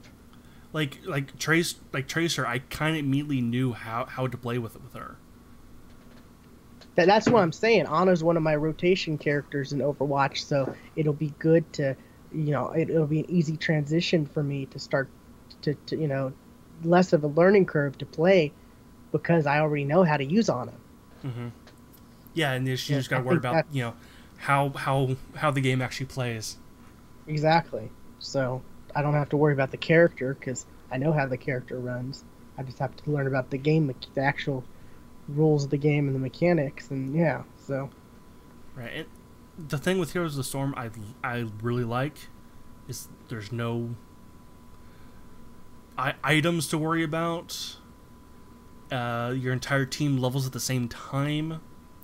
Oh, there's more than one freaking map, and the maps play completely differently. That's one of my complaints with like Smite is I'm kind of like you've got to like build your character and choose which things you want to buy when, and you got to worry about items, and that's the thing about Dota about MOBA games that I just don't like. I don't like that you gotta micromanage items and know when to use them, and that's no. Yeah, when I was playing Smite like a couple weeks ago before Destiny 2, I was like, I've got to look up these guides, and it's like, well, here's a guide, but this is for the PC version of Smite for this character, and this is like, a year ago, and it's been outdated, and it's just like, well, Yeah, that's what's great about Heroes of the Storm. I like that. There's none of that. Yeah, that's great. You play the character. So maybe soon we'll play it. We'll give that a shot. Last thing, Destiny 2. Last week they released a roadmap for events that are coming in the next month. launch week is over with, of course. This week, though, um, they they introduced a new, the Nightfall switched out. Um, the uh, oh, I forgot to mention about the knife. Oh well, I can bring that up maybe next week or whatever. But guided games for the night, guided games beta begins for the Nightfall, which that's the like clan clan matchmaking thing where you can I Oh, like I'm experienced in this raid. I can help you. Click that check mark. or the Nightfall, like, or it's like you and me are playing and we know how to run through the Nightfall and all this and that. We don't have a third, so we take on a random and we get like clan XP or something like that for our clan for helping out a random, Okay. and it's kind of meant to help Sherpa, and Right. Yeah. also eliminate the use for those toxic sites, like the DestinyLFG.com, where it's like must have Galahorn, must have KD ratio of this, must have this emblem proving you did that. Like, there's a lot of those sites got pretty Must toxic. must have this kill. But that's what I'm trying to get. I'm trying to get that kill. Must have done the raid 5 times at least on hard mode. The raid Like, just came out. What the fuck? yeah, those sites can get pretty bad, pretty toxic. The flashpoint is Nessus. I was talking about that, where it's, pretty much you just do public events till you do like, I think each public event you complete is like 25%, or maybe it's the heroics or 25% of the flashpoint, whatever. You just do them till your bar fills up for it on the mission. The raid launched. That launched. Trials of the Nine began today, and Xur came today. Which Xur only had 4 items. He had one weapon. He had one exotic. He had one exotic weapon and one exotic armor piece for each class, and that was it. There was no like, I don't I know. heard. No, I heard that he's not as hard to find this time. they show you where he is like he's at Nessus, and there's an icon where it says Gesundheit. this is where he is. You can track him. You can click on him, and when you launch in the game, it'll give you a waypoint, and you can track him. He's up in a tree. That's all right. Yeah, he's up in a tree. So, but yeah, that it was kind of weird to see, like, I guess it makes sense because before he had like, different items like, oh, you could change, which they're legendary shards now, not strange coins, but you can, give him, you can buy, heavy ammo synths, or you can buy 3 of coins, which give you an extra chance, give you a better chance to get an exotic drop from a big boss or stuff like this that aren't in the game. So You just remind me. I have quite a few curious coins in WoW that I need to talk to the Xur equivalent in WoW, because I probably okay. have. Cause there's totally Yeah. that. But there was a lot of like kind of crap that Xur had, at the end of Destiny, and it kind of is weird to it was kind of weird to pull Xur up today and be like, oh, that's all he has. I mean, it makes sense when you really think about it, but it was a little surprising to talk to him and see, oh, he's got only this. You've still got crap, man. Well, I mean, it's not necessarily crap. I mean, there's good armor pieces and stuff, but it's like, Destiny 1 had a lot of kind of weird items. Like, there was items to re-roll. There was spin needles or something like that where you could re-roll exotic gear, but all gear has the same rolls no matter what. There's no randomization, so you don't need that. There's no more heavy there's no more heavy ammo synths or any ammo synths, so he wouldn't have any of that. There's no consumable to help you get better chance at an exotic drop from a boss, so he wouldn't have that. There's no, so there's a lot of it makes sense, but it's kind of that initial look at him was kind of his inventory looked a little empty comparatively. Let's see, next week, Nightfall and Flashpoint changes. Uh, what is it? Oh, Trials of the Nine this week is Countdown on Eternity. I have no idea what any of the maps are. I haven't played enough to memorize the maps, but Countdown, what is Countdown? Is that might be Capture the Flag, or that might be Control, maybe. I don't know. Then Friday is Trials of the Nine, or next week is Trials of the Nine Survival on Altar of the Flame. Once again, I don't know the map, but Survival is, I believe Survival is you get each team starts with 8 lives. Okay. And once you go through the lives, you die, the round ends, and then it's first to 4 wins, I think. 4 wins, best of 3, something like that. It's kind of a fun mode. And then week 4, let's see, Nightfall changes, Flashpoint changes to Titan. The raid guided games begins on the week of September 26th. So, for people who may not have a full raid team, or people who, are playing this solo but really want to kind of play the raid, this is how, you can join a clan, so, you're joining a group of people who know how to play with each other and they're willing to help you out. They know, hey, you're new to this, you don't know as well.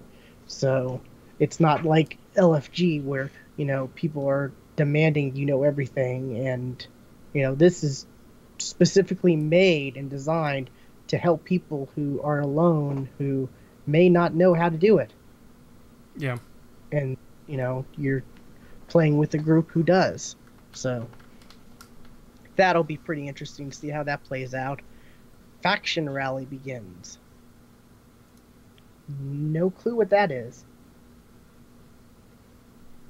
You'll find out.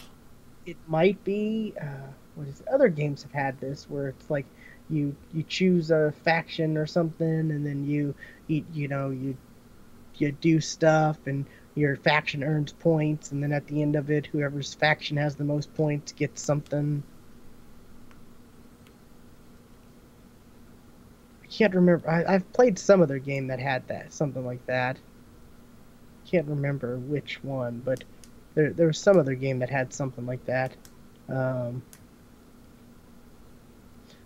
Warframe kind of has something like that, right? I don't remember. Man, there's so much to Warframe, it's hard to keep track of it all, but... And we haven't played in forever, so... God, can you think of how different that game is now? Yeah.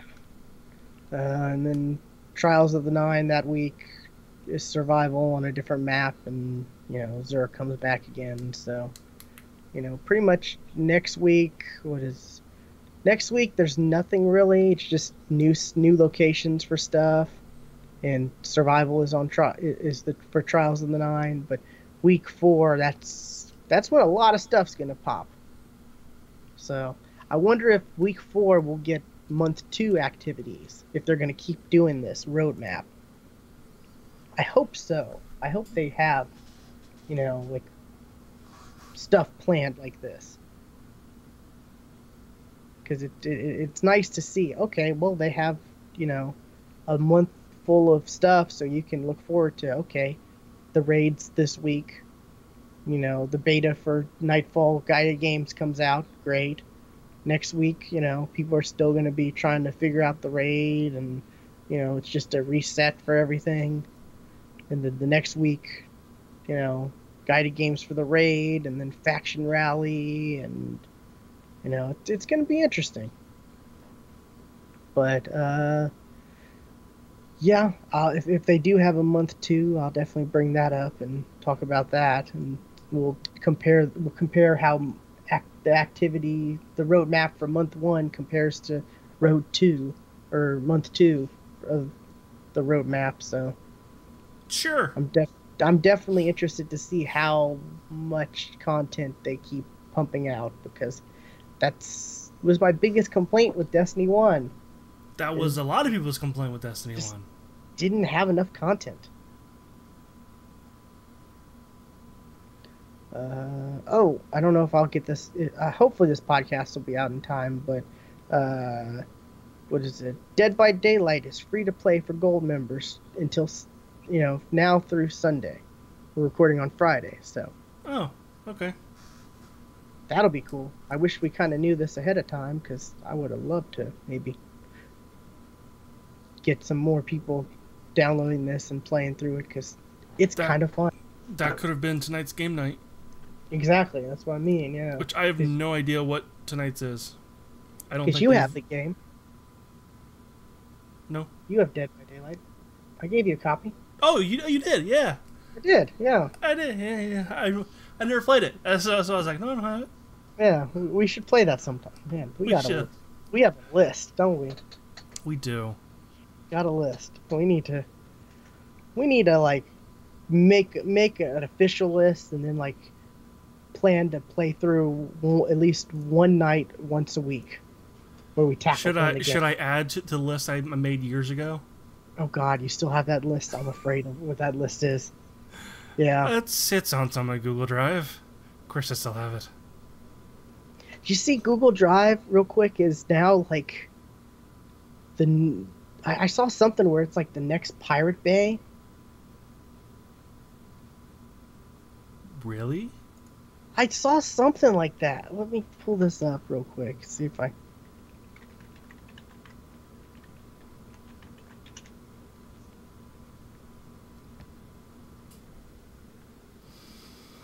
Google Drive has become a popular alternative to the Pirate Bay. How Google Drive is turning out to be the Pirate Bay alternative. Is Google Drive the new Pirate Bay? Yeah. So I guess people are using Google Drive to share illegal content now. Which I don't know if you saw. I think Google Drive was down sometime this past week for a little bit. I didn't notice. That's how I mean, I only go on it so often, but yeah. Apparently people are using Google Drive like as an alternative to the Pirate Bay. That's kind of crazy.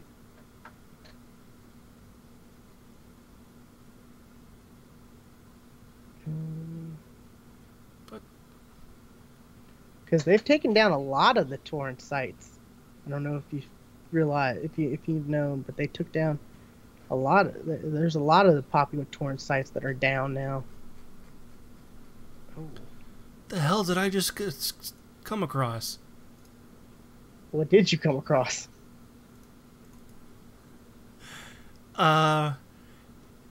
De-Jerseyfied. Accent reduction in Team Nice Dynamite. Okay. Anyways, I don't know too much about this, but I just thought I'd bring it up. It's interesting. It's hilarious because it's even got sources at the bottom. It's how Michael lost his accent over the time of joining Achievement Hunter. Okay. That is interesting. Anyways, I think it's time to wrap up the show. I think it is. We've gone pretty long. We're just rambling. Be sure to check out our website, thegeeksftw.com. Follow us at the, various places like Twitter at the GeeksFTW. Stuart is at Casual Terror, and I am at Geeky William. On our website, you can check our Around the Web section where you can follow us on Facebook, join our Discord, uh, follow us on Mixer or Twitch. Stuart and I both have separate ones, so there's separate ones to follow. There's still Smashcast. I forgot which one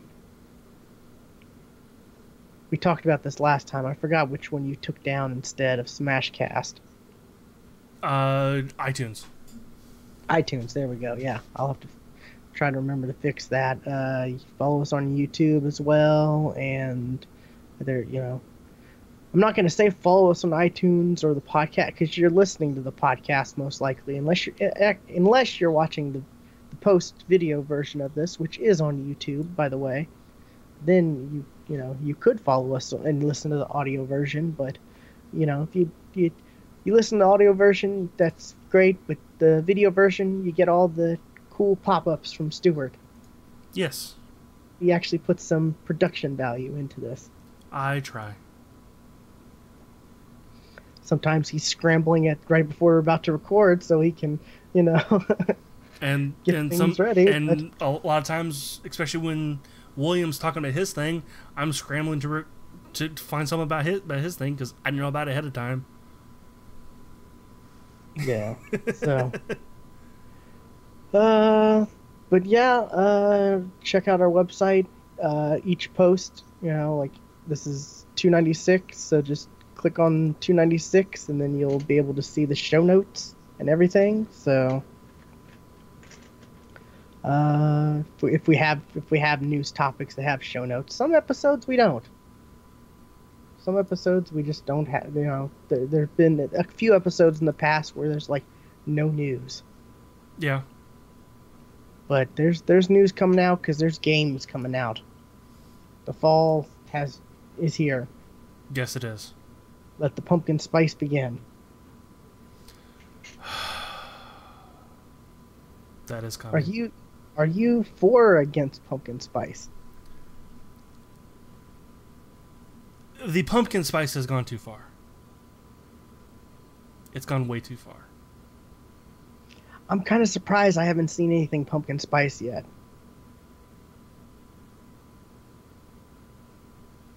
It seems like this time last year it was everywhere. But anyways, yeah, I like pumpkin spice like cappuccino. That's about it. I mean, or maybe like pumpkin spice cupcakes or something like that, but when you get to like, pumpkin spice flavor this or that, yeah, it can get kind of crazy. But that's just how things are. Anyways, thank you for watching, and we will see you next time. Bye.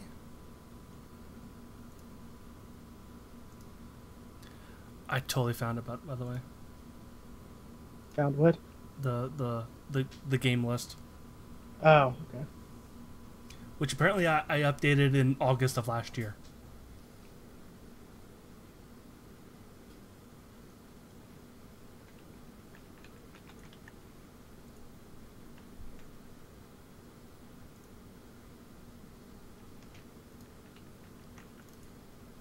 Oops.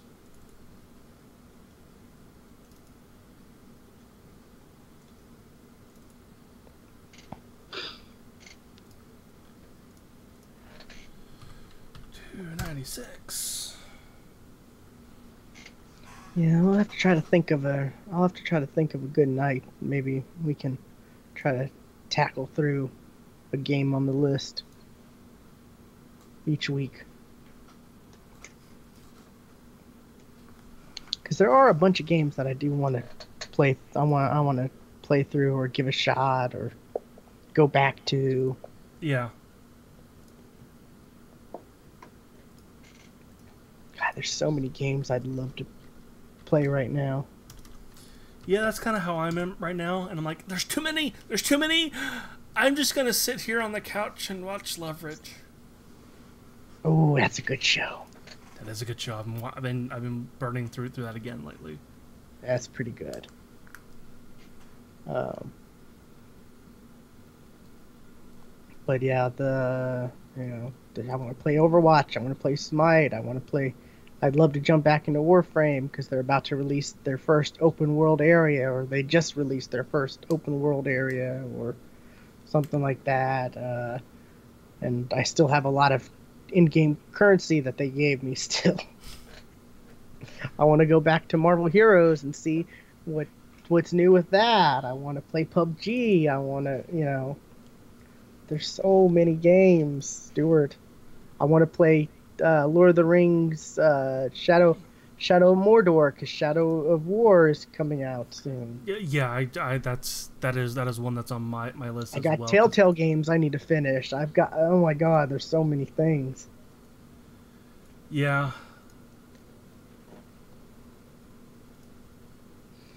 Can they add like 10 more hours to the day? That are not working hours. Exactly. That's all I need is 10 more hours a day.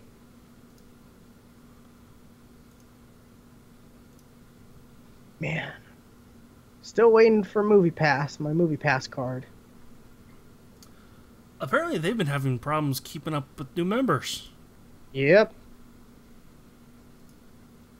Like, what was it? A couple weeks ago, they came out and said, like, oh, if you ordered this day, you're going to be good. But if you ordered the day after, it's going to be like 2 to 3 weeks or 3 to 4 weeks, I mean, you got charged right away, but you won't be, your membership won't start until you get your card. And Well, how nice of you. And I got another email talking about, oh yeah, we're delayed, and there was a mix-up with the place sending out the cards, and they sent some out of order, and I'm thinking, well, that's maybe the reason why I haven't gotten mine yet, because... Is that game?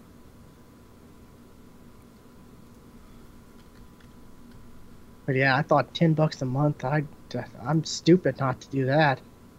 I see 2 movies a month, it's paid for, it's doubled its value.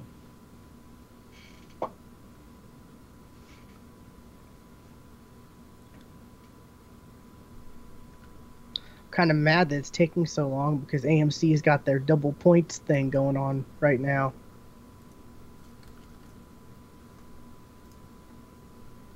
Oh, okay.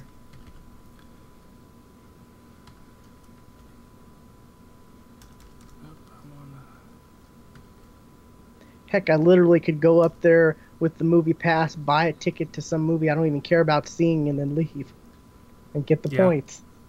Like, you literally could do that. I don't have time to see a movie today, but I can swing by there and, get some free points. I didn't even think about that till just now.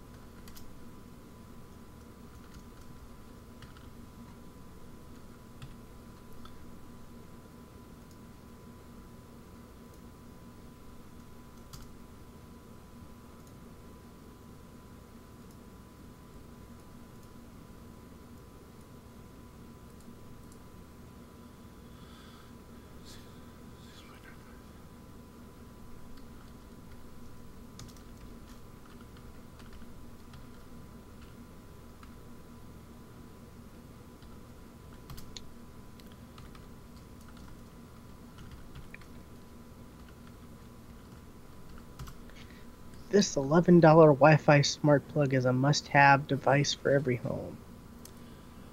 Oh, I just got a 33% off coupon for Tacoma. Ooh, nice. I want to use it. How'd you get that? It was in my Steam inventory. Oh. Um. Oh, because I bought Gone Home, Oh, nice. and I wanted to play Tacoma because I really liked Gone Home, so I wanted to play their next game. Ooh, the Twitch Prime mask is $6.99 right now.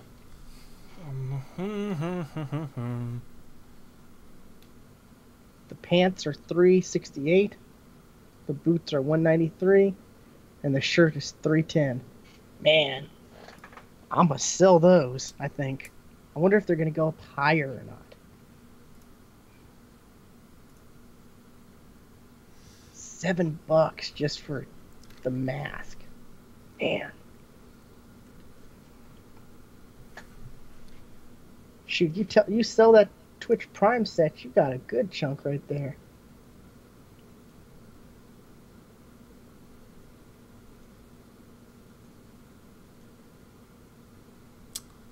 That's like over $15 right there. Damn.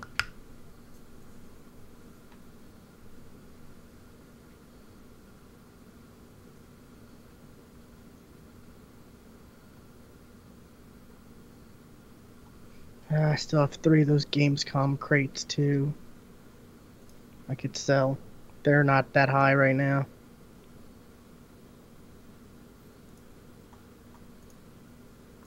You know, the $11 Wi-Fi smart plug. I just don't know what I would use it for. Yeah. Like I would love, in theory, I would love to be able to control my phone, or control like a plug or something with my phone. But I don't know what I would use it for. The mask price has gone up. Oh, since I just said. It's now $701. Oh yeah, there we go. Hey, $7.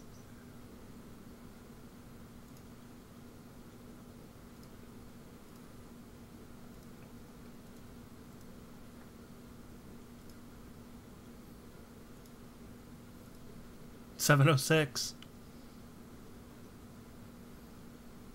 Dang. Man, I'm gonna keep track on this because maybe it'll be up to like $10 before the weekend's up. I think I'm gonna wait. I'm gonna wait and see where it goes in the next day, and before I sell.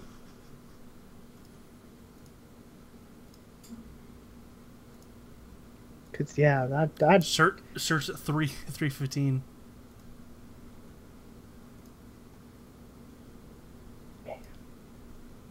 yeah, cause I could care less about all these, clothes and stuff for PUBG. I kind of want to keep the shirt.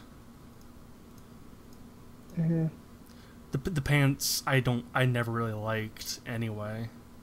I like I thought they were ugly. charcoal tank top. I like that. It's dark, can kind of blend in somewhat. I got a padded jacket. That's at 85 cents. I could sell. 707.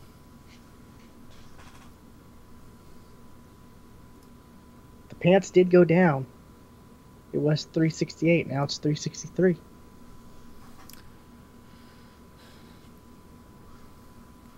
It's a riveting stream right now. Us following the prices. Oh wait, the mask went down. To 701. The mask went down. It's like the stock market. It kind of is. It's based off the same idea. Ooh, bloody tank top is 31 cents. Holy shit! What? One of my Team Fortress 2 parts items is going for $10. Damn. Although I can absolutely see why, because it puts a kill counter on your weapon. Okay.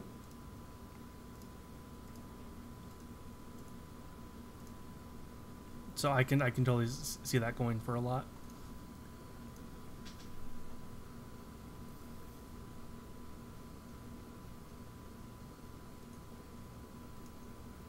Alrighty, I'm gonna hop off and get something to eat. I am too. I guess I will. I don't know. I don't know if there is a game night. I didn't see anything. I look back and yeah, they never said anything. Yeah, so I don't know. If there is a party, I'll probably join. If not, I don't know. I'm gonna try to see if Def and them are doing a raid tonight and try to stream that. So, alrighty, I'll catch you later. See ya. And I'm going to end the stream.